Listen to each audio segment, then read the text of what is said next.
ఆలయ నూతన కార్యవర్గానికి మంత్రి నారాయణ అభినందనలు. నెల్లూరు టౌన్హౌస్పేటలోని శ్రీ కన్యకా పరమేశ్వరి ఆలయ నూతన కార్యవర్గ అభినందన సభకు ముఖ్య అతిథిగా పాల్గొన్న రాష్ట్ర మంత్రి డాక్టర్ పొంగూరు నారాయణ్, టీడీపీ రాష్ట్ర ప్రధాన కార్యదర్శి కోటంరెడ్డి శ్రీనివాసులురెడ్డికి ఘనంగా స్వాగతం పలికిన ఆలయ నూతన కార్యవర్గ సభ్యులు. తన గెలుపునకు ఎంతగానో కృషి చేసిన ఆర్యవైశ్యులందరికీ ధన్యవాదాలు తెలిపిన మంత్రి నారాయణ్, నెల్లూరు టౌన్హౌస్పేటలోని శ్రీ కన్యకా పరమేశ్వరి దేవస్థానంలో నూతన కార్యవర్గ అభినందన సభ కార్యక్రమం కనీవినీ ఎగురని విధంగా జరిగింది. సభకు విచ్చేసిన మంత్రికి ఆలయ నూతన చైర్మన్, కార్యవర్గ సభ్యులు ఘనంగా స్వాగతం పలికారు. పుష్పగుచ్చం అందజేసి శాలువా కప్పి సత్కరించారు.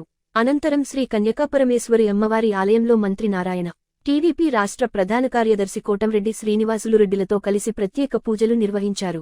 శ్రీ కన్యకా పరమేశ్వరి దేవస్థానానికి నూతనంగా ఎన్నికైన చైర్మన్ కోట గురు బ్రహ్మం, గౌరవ అధ్యక్షులు కొండా ప్రవీణ్ శంకర్, ఆంధ్రప్రదేశ్ ఆర్యవైశ్య మహాసభ ప్రధాన కార్యదర్శి సేగు షణ్ముఖరావుతో పాటు కమిటీ సభ్యులను అభినందించారు. ఈ సందర్భంగా మంత్రి డాక్టర్ పొంగూరు నారాయణ మాట్లాడుతూ, ఆర్యవైశ్యులంటే తనకెంతో అభిమానమని తెలిపారు. ఇటీవల జరిగిన ఎన్నికల్లో ఆర్యవైశ్యులు టీడీపీకి అండగా నిలిచి తన గెలుపునకు కారణమయ్యారని వారిని ధన్యవాదాలు తెలియజేశారు.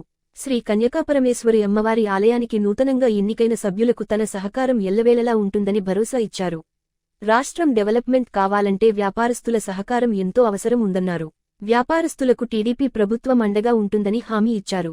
2024లో టీడీపీ ప్రభుత్వం వచ్చాక వ్యాపారస్తులకు స్వాతంత్ర్యం వచ్చినట్లు అయిందన్నారు. గత ప్రభుత్వ పాలనలో ఖజానా ఖాళీ అయిపోందని, డెవలప్మెంట్ లేకుండా పోయిందని తెలిపారు. గత ప్రభుత్వ అనాలోచిత నిర్ణయాలతో ఇండస్ట్రీలు వెళ్లిపోవడంతో రాష్ట్రానికి పెద్ద దెబ్బ తగిలినట్లయిందన్నారు. కానీ టీడీపీ ప్రభుత్వం వచ్చాక సీఎం చంద్రబాబు నాయుడు వ్యూహాత్మక ఆలోచనలతో నేడు రాష్ట్రానికి పరిశ్రమలు క్యూకడుతున్నారని మంత్రి నారాయణ చెప్పారు. ఈ క్రమంలో నెల్లూరు అభివృద్ధి కోసం తాను శక్తివంచన లేకుండా కృషి చేస్తున్నట్లు తెలిపారు. ప్రజా సమస్యల పరిష్కారం కోసం నెలకు 2 సార్లు స్పెషల్ డ్రైవ్ పెట్టడం జరుగుతుందని, దీని ద్వారా అనేక ప్రజా సమస్యలు తీరుతాయని మంత్రి ధీమా వ్యక్తం చేశారు. ప్రజలందరి సహకారంతో టీడీపీ ప్రభుత్వం సుపరిపాలన అందిస్తుందని మంత్రి నారాయణ భరోసా ఇచ్చారు. అనంతరం టీడీపీ రాష్ట్ర ప్రధాన కార్యదర్శి కోటంరెడ్డి శ్రీనివాసులురెడ్డి మాట్లాడుతూ, త్యాగానికి ప్రతీకలు ఆర్యవైశ్యులని కొనియాడారు. ఏ పని చేయాలన్న ఆర్యవైశ్యులు ముందుంటారని అభినందించారు. ఆర్యవైశ్యులకు టీడీపీ ప్రభుత్వం ఎప్పుడూ అండగా ఉంటుందని భరోసా ఇచ్చారు. గత పాలకవర్గం లెక్కలు చెప్పకుండా జిమ్మిక్కులు చేస్తుందని మండిపడ్డారు. అలాంటి వారికి తగిన బుద్ధి చెప్పే సమయం దగ్గరపడిందన్నారు. ఆర్యవైశ్యులకు మంత్రి నారాయణ్తో పాటు తామిప్పుడు అండగా ఉంటామని, ఎలాంటి సమస్య ఉన్నా నేరుగా సంప్రదించవచ్చని కోటంరెడ్డి తెలియజేశారు.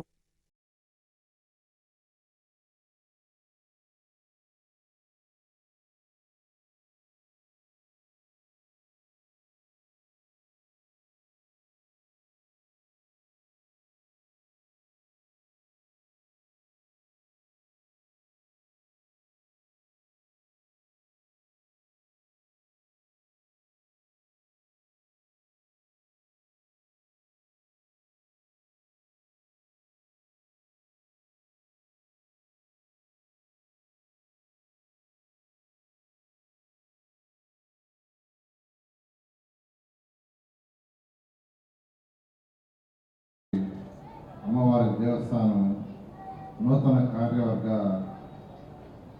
సభ్యులందరికీ ముందుగా నా యొక్క కంగ్రాచులేషన్స్. ఈరోజు ఈ కార్యవర్గంలో చైర్మన్గా శ్రీ కోట గురు బ్రహ్మం గారు, అదేవిధంగా గౌరవ అధ్యక్షులుగా కొండా ప్రవీణ్ శంకర్ గారు, అదేవిధంగా సభాధ్యక్షులు శ్రీ సేగు షణ్ముఖం గారు, మరియు ముఖ్య అతిథి అయినటువంటి ఆంధ్రప్రదేశ్ ఆర్యవైశ్య మహాసభ గౌరవ చైర్మన్, మాజీ రాజ్యసభ సభ్యులు గౌరవమైనటువంటి శ్రీ టీజీ వెంకటేష్ గారికి, వేదికను అలంకరించిన ఆర్యవైశ్య పెద్దలకి, ముఖ్య అతిథులకి, ఆత్మీయ విశిష్ట అతిథులకి, ప్రత్యేక ఆహ్వానులకి, అతిథులకి, ఇక్కడికి వచ్చేసిన ఆర్యవైశ్య ప్రముఖులకు, మీడియా పర్సన్స్కి అందరికీ చాలా నమస్కారాలు. చాలా సంతోషం ఈరోజు మీ అందరితో ఇక్కడ గడపటం. ఎందుకంటే మీకు అందరికీ తెలుసు 2014 నుంచి 19 దాకా ఈ రాష్ట్రంలో ఎలా ఉండిందో. ప్రజా పరిపాలన లేదు, బ్రిటిష్ వాళ్ళ పరిపాలన కంటే అధ్వానంగా ఉండింది. ఎందుకంటే 2024 రిజల్ట్స్ వచ్చిన తర్వాత, ఎలక్షన్ రిజల్ట్స్ వచ్చిన తర్వాత ఈ రాష్ట్రంలో వాళ్ళందరూ ఫీల్ అయింది ఏంటంటే రెండో స్వతంత్రం వచ్చిందని. స్వతంత్రం అంటేదో మాకు తెలియదు, స్వతంత్రం అంటే మాకు తెలియదు, కానీ రెండో స్వతంత్రం వచ్చినట్టుగా ప్రతి ఒక్కరు ఫీల్ అయ్యారు. అంత ఫూలిష్, పర్టికులర్గా వ్యాపారస్తులకు ఎప్పటికప్పుడు భయం, ఏం జరగద్దో, ఏ షాప్ ఎప్పుడు మూసేస్తారో, ఎవరి పర్మిషన్ ఎప్పుడు క్యాన్సిల్ చేస్తారో, ఏ లైసెన్స్ క్యాన్సిల్ చేస్తారో, ఏ పొల్యూషన్ వాళ్ళు వస్తారో, ఇలా భయం గుర్తుపెట్ల ఈ రాష్ట్రం అంతా. అందుకనే ఈ రాష్ట్ర ఖజానా ఖాళీ అయిపోయింది. ఏ రాష్ట్రమైనా డెవలప్ కావాలంటే వ్యాపారస్తులు సక్రమంగా చేయాలి. చిన్న వ్యాపారస్తులు కావచ్చు, మధ్య రకంగా ఉండే వ్యాపారస్తులు కావచ్చు, పెద్ద వ్యాపారస్తులు కావచ్చు, ఇండస్ట్రీస్ కావచ్చు, అవి సక్రమంగా జరిగినప్పుడే ఆ రాష్ట్రం డెవలప్ అవుతుంది. ఎందుకంటే రాష్ట్రం డెవలప్ కావాలంటే ఖజానా నిండాలి. ప్రజలకు సంక్షేమం చేయాలన్నా, డెవలప్ చేయాలన్నా ఖజానా ఉండాలి. ఖజానా ఎక్కడి నుంచి వస్తుంది? ఒకటి వ్యాపారాల వల్ల వచ్చే జిఎస్టీ, మెయిన్గా జిఎస్టీ. అలాంటిది ఈ రాష్ట్రానికి ఏ ఇండస్ట్రీస్ రాలా, ఒక్కరు కూడా రావాలంటే భయం అయిపోయింది. ఉన్న వ్యాపారస్తులు వెళ్ళిపోయారు. రియల్ ఎస్టేట్ పెరగాలి. రియల్ ఎస్టేట్ పెరిగినప్పుడే ఆ రాష్ట్రం యొక్క ఆర్థిక స్థితి పెరుగుతుంది. మొత్తం వెళ్ళిపోయారు. చెన్నై, బెంగళూరు, హైదరాబాద్. ఈరోజు ఒక్కొక్కరు వస్తున్నారు. ఈరోజు మీ అందరూ నిజం చెప్తున్నాను, ఈ రాష్ట్రంలో ఆర్య వయసులందరూ ఏకగ్రీవంగా తెలుగుదేశం పార్టీని సపోర్ట్ చేశారు. మీ అందరికీ నేను ప్రత్యేక అభినందిస్తున్నాను. నెల్లూరులో తీసుకుంటే, నెల్లూరులో నాకు 74,600 మెజారిటీతో నన్ను గెలిపించినందుకు, అందులో మేజర్ మీరు దాదాపు 19,000 మంది ఆర్య వయసు ఓట్లు ఉన్నాయి. దాదాపు మెజారిటీ వేశారు. మీ అందరికీ నేను ప్రత్యేకంగా ధన్యవాదాలు తెలియజేస్తున్నాను. నేను ఒకటే చెప్పింది, ఎస్పీకైనా కలెక్టర్కైనా అధికారులందరికీ ఒకటే చెప్పాను, ప్రశాంతమైన వాతావరణం ఉండాలి. 2014-19 దాకా ఎవరు భయపడకుండా వ్యాపారం చేస్తున్నారు. అందుకంటే ఇంకా ప్రశాంతమైన వాతావరణం ఉండాలి. ఎవరిని ఇబ్బంది పెట్టద్దు. నేను అధికారులందరికీ అదే చెప్తున్నాను. నేను మొన్న యాక్చువల్గా ఒక డ్రైవ్ చేశాను, టౌన్ ప్లానింగ్ డ్రైవ్కి లాస్ట్ వీక్లో మున్సిపల్ ఆఫీసులో కమిషనర్ వాళ్ళ అధికారులందరూ ఉండమన్నా. ముందు రోజు విజయవాడ నుంచి స్టేట్ టౌన్ ప్లానింగ్ డైరెక్టర్ని పంపించాను. మీ టీం పోయి నెల్లూరులో ముందు రోజు ఎన్ని టౌన్ ప్లానింగ్ అప్రూవల్ పెండింగ్ ఉన్నాయో చూసి వాళ్ళని పిలిచి చేయమంటే 78 పెండింగ్ ఉంటే వాళ్ళు ముందు రోజు 40 క్లియర్ చేశారు. ఒక్కరోజు నేను డ్రైవ్ పెట్టాను. డ్రైవ్ పెడితే 15 వచ్చినాయి. 15లో ఆ రోజు 10 క్లియర్ చేసాం స్పాంటేనియస్గా. మరొక 3 వచ్చి కొన్ని చిన్న పెండింగ్స్ ఉంటే వాళ్ళకి ఇచ్చాం. అదేవిధంగా అది చూసిన తర్వాత నాకు అనిపించింది, ఎందుకంటే ఆ రోజు ఎక్కువగా రెవెన్యూ వాళ్ళు వచ్చారు, పోలీసు రెవెన్యూ వచ్చినాయి. నేను పెట్టిన టౌన్ ప్లానింగ్ అయితే ముందు రోజు 40 క్లియర్ అయిపోవటం వల్ల ఆ రోజు రావడానికి ఎక్కువ లేవు.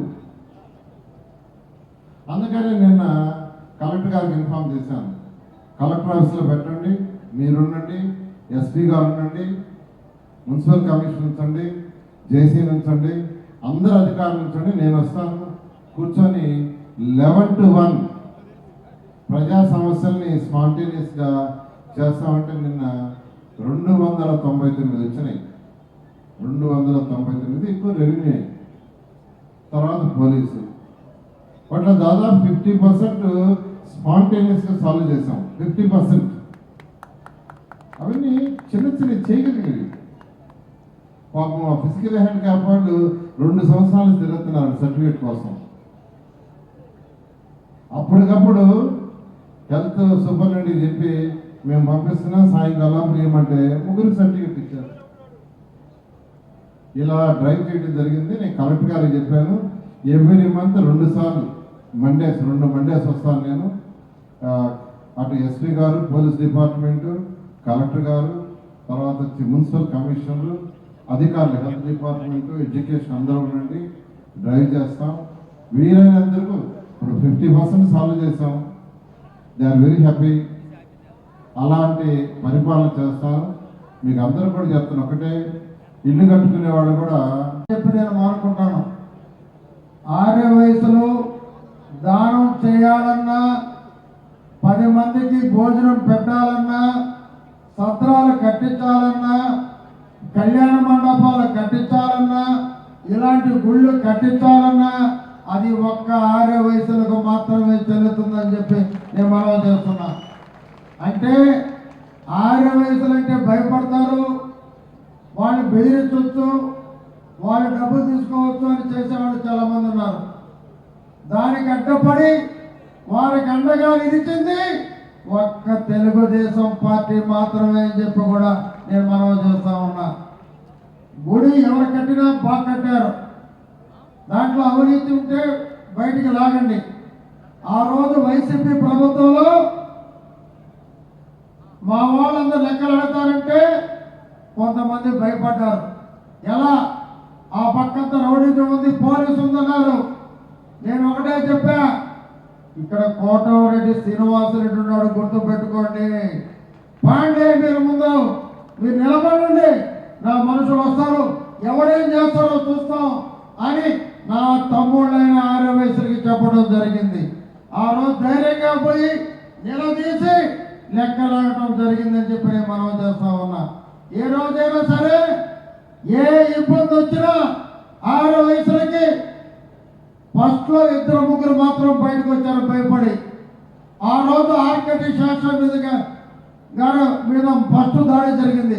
నాకు ఫోన్ చేశారు, 40 మందిని పంపించాను 4 సంవత్సరాల ముందు. ప్రవీణ్, అదే రకంగా మొన్న లెక్కలు అడిగేటప్పుడు కూడా ధైర్యంగా ఉండండి, ఎవడు ఏం చేయలేడు, మీలో నిజాయితీ ఉంది, తెలుగుదేశం పార్టీ నిజాయితీ పనులు వెనుకుంటుంది. నేను ఒకటి చెబుతున్నా, 6 వయసులంటే కొంతమంది భయపడతారంటారు, కానీ వాళ్ళు ఎవరు జోలికి వెళ్ళరు, వాళ్ళ వ్యాపారం వాళ్ళు చేసుకుంటారు. తిరగబడ్డారా? తిరగబడితే నమాలే, గుర్తుపెట్టుకోండి. వాళ్ళ మంచితనాన్ని గుర్తు చేసుకోమని చెప్పి ఎవరికైనా నేను తెలియజేస్తున్నా. నేను ఒకటే తెలియజేస్తున్నా, ఈ గుడిని రక్షించాల్సిన బాధ్యత ఈ కమిటీది. ఈ కమిటీకి ఏ ఇబ్బంది వచ్చినా కాపాడే బాధ్యత మా నారాయణ గారిది. వారి తరఫున నేనున్నానని చెప్పి కూడా మీకు మనవి చేసుకుంటున్నా. వైసీపీ ప్రభుత్వంలో ఉన్నా, ఈ ప్రభుత్వంలో ఉన్నా, ఎప్పటికీ బతికినంత వరకు 6 వయసుల ముందు ఒక ఇంటికి ఒక కుక్క ఎలా వాచ్మెన్ కానీ ఒక కుక్క కానీ ఆ ఇంటికి ఎలా కాపలా కాస్తుందో మీ వ్యాపారస్తులు కానీ మీ ఇళ్ళకి 6 వయసులకి అలా కాపలా కాస్తారని చెప్పి నేను మనవి చేసుకుంటున్నాను. మిత్రులారా, జై 6 వయసులో, జై 6 వయసులో. Thank you. జై